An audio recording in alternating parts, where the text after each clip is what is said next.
Plastic pollution, we are the solution. I have a confession to share with you.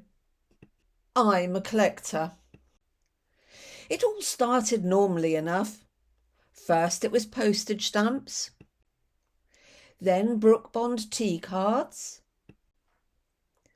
old and foreign coins. As a teenager, I collected the little card entrance tickets from the Chippenham open-air swimming pool, where I spent many hot summers touting for potential boyfriends.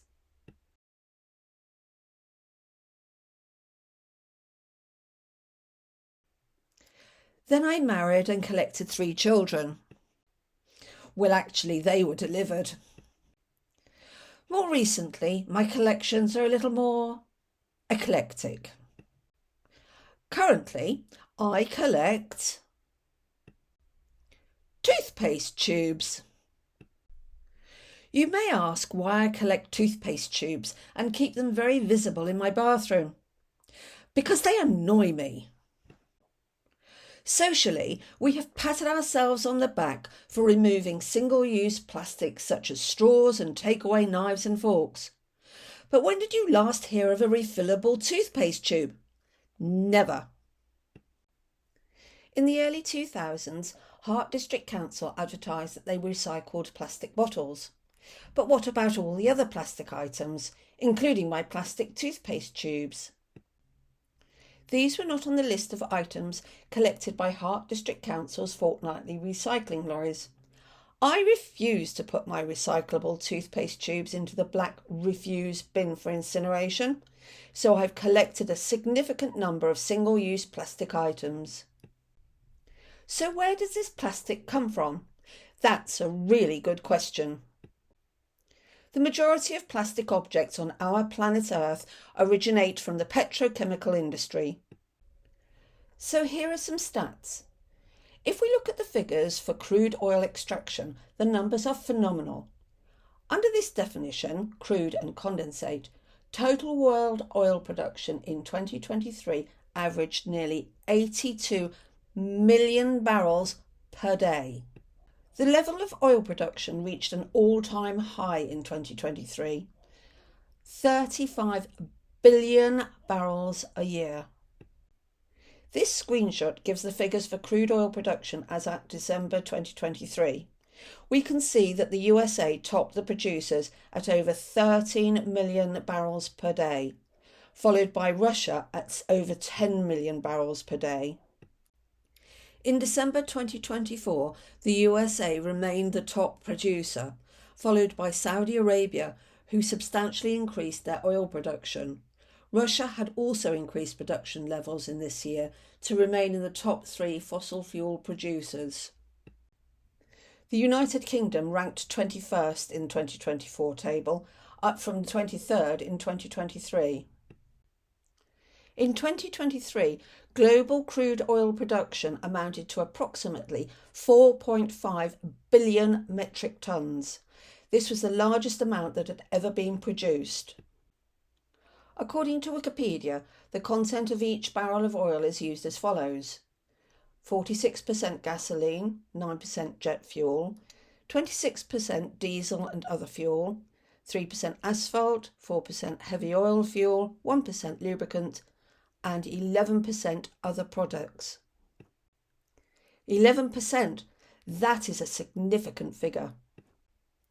According to the University of California, as at 2015, the total global figure in weight of plastic produced since the early 1950s was 8.3 billion metric tonnes of plastic, and counting.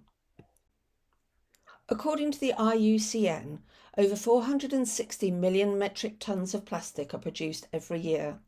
An estimated 20 million metric tonnes of plastic end up in the environment. There are an estimated 6,000 items made from crude oil. Many are large volume single-use plastic.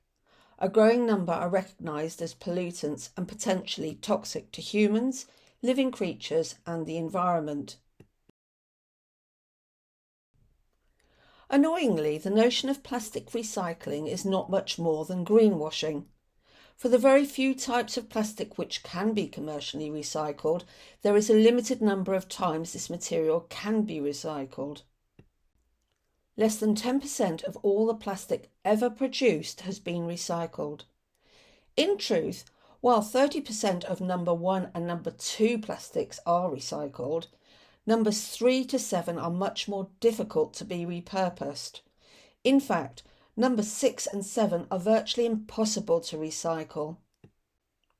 For years, I've railed against the nameless, faceless giant corporations responsible for producing the tons of plastic swirling around in the great garbage patches in the Southern Ocean, and all those ignorant people who mindlessly and carelessly toss away plastics which choke sea turtles and tangle around baby whales. Then I stopped seeking to blame other humans and challenged my own contribution to the plastic pollution issue.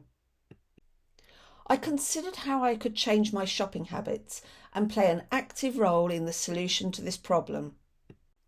The thing is, when we start this odyssey to remove single-use plastic packaging from our lives, we quickly realise that an absolute tsunami of fossil fuel derivatives have by stealth invaded our lives and covered a multitude of items in our homes, even at times when it's not necessary. In addition to removing as much single-use plastic from my home, I also wanted the products to be ethically sourced. No more felled virgin rainforests, no more dead orangutans. It's complicated. To achieve a plastic-free packaging life, it also becomes very personal. No more single-use plastic, ideally no plastic at all. Palm oil-free, complicated but important. Ethical sourcing, complicated but a moral imperative. Limiting compromise, it's really complicated. So I wish to share with you my 5-year journey to create a single-use plastic-free footprint on planet Earth. Dental Floss. This was the easiest swap ever. Endlessly reusable glass and aluminium container, plant-based floss and totally compostable packaging. Did you know that easily recyclable plastic items less than 4 centimetres in size fail the plastic waste sorting process and are never actually recycled? Shampoo. I saved the last plastic shampoo bottle before I started a personal campaign to reduce my plastic waste footprint on this planet. Bought at expense, because I'm worth it, the bottle today weighs 31.69 grams. Though over 4 years old, the remaining content still smells the same as the day I first opened it. According to Forge Recycling, it will take 450 years for the bottle to decompose. I discovered a brand called Ethique. They sold a solid shampoo bar, which I loved. They also sold a number of other bathroom items. For a moment I thought this plastic-free life is going to be easy. They claim to have prevented over 10 million plastic bottles from being made and disposed of. The principles and ethos of Ethique included sustainable and naturally derived ingredients, living wage employer, certified B Corporation, compostable packaging, cruelty-free international, vegan, Orangutan Alliance certified palm oil free, climate positive. Perfect! Bathroom products sorted. Until my operating authority pointed out the country of origin, made in New Zealand. International shipping is a major source of air pollution. As much as I liked the product and the ethical business, Ethique was not the answer to my quest for an alternative shampoo. So the search continued. There are lots of solid shampoo bars on the market, and they vary in quality and price. Currently I use an offering from one of the leading brands. I will return to this choice later. Face wash.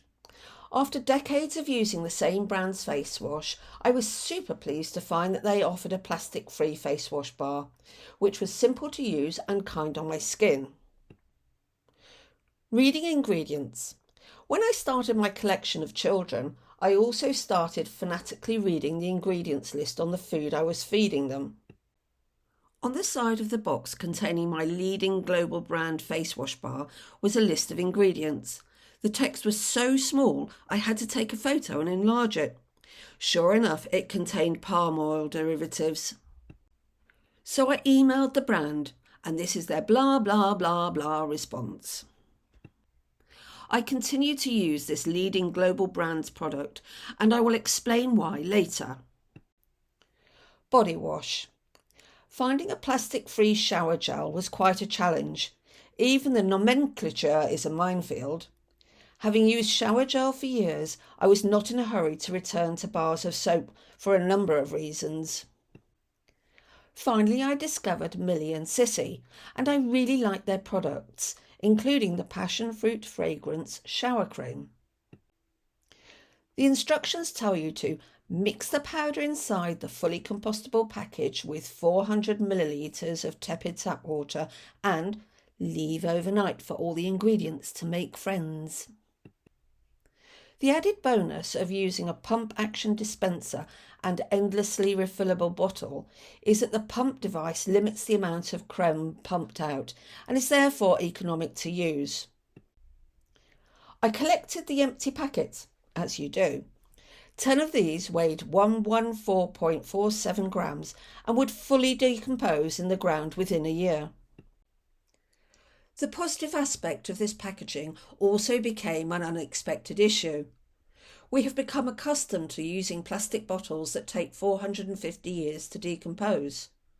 However, in our endeavours to move to compostable packaging, we did not foresee the need for a sell-by date to take into account the limited life of the packet. Supermarkets and other major retailers are reliant on products and the associated packaging having a long shelf life. Remember the shampoo bottle at the beginning of this presentation? 4 years later it looked and the contents smelt exactly the same as they did 4 years ago. The search for a practical, economic and viable body wash alternative solution continued. Then in February 2025, Lisa and husband Anthony walked into the Dragon's Den with an innovative alternative. A range of shampoo and body wash bars which are UK patented together with a UK patented dispenser, all sold under the brand name Snope. The name Snope comes from the snow-like soap grains grated from the bar. The benefits of Snope versus liquid include less than 10% carbon footprint of liquid soap, cleaner wastewater, much better for the rivers and oceans. The Snope website tells us that every year in the UK we throw away 1.8 billion bottles as a result of keeping ourselves clean. D2C. What does D2C mean? It stands for direct to consumer, which means that the brand sells directly to its end customers rather than selling through retailers. This form of retailing is increasingly used by companies such as Snope and my next example, Schmoll. Cleaning up with Schmoll. Schmoll was one of the first plastic-free products I started buying online as a real alternative to the then mainstream supermarket offering.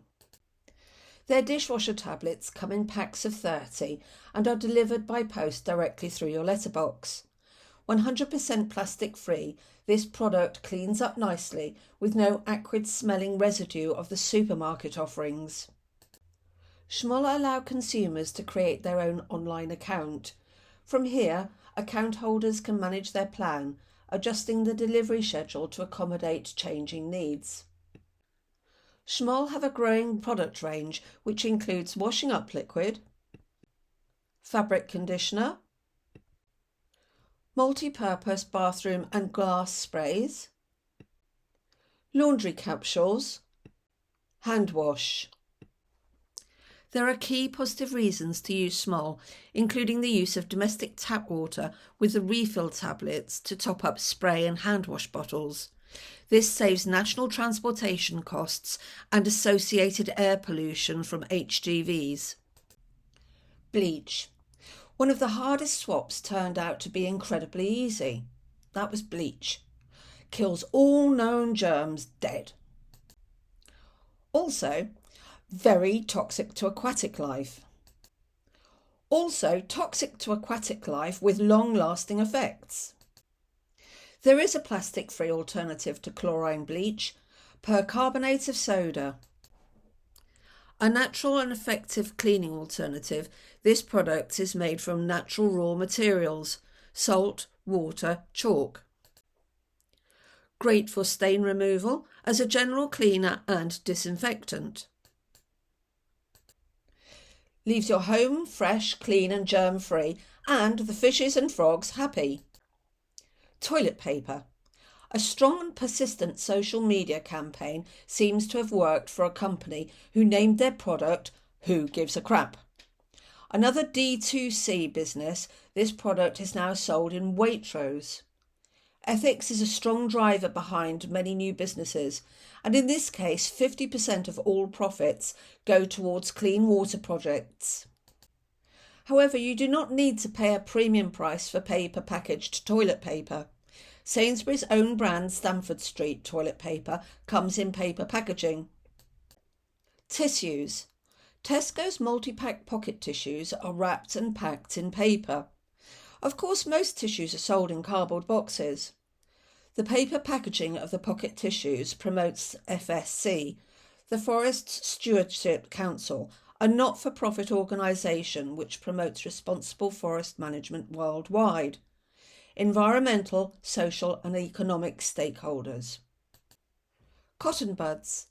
There are a number of reselling sites on the internet selling a wide range of plastic-free products such as bamboo.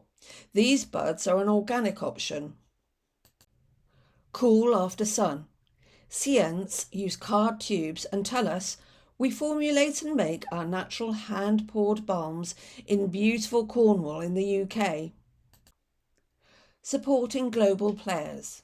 A sustainable and commercially viable future? Despite their global muscle, multinationals still want your money. Walking away from their products is not the only way to influence their commercial decisions. For example, take the top brand shampoo bar I use.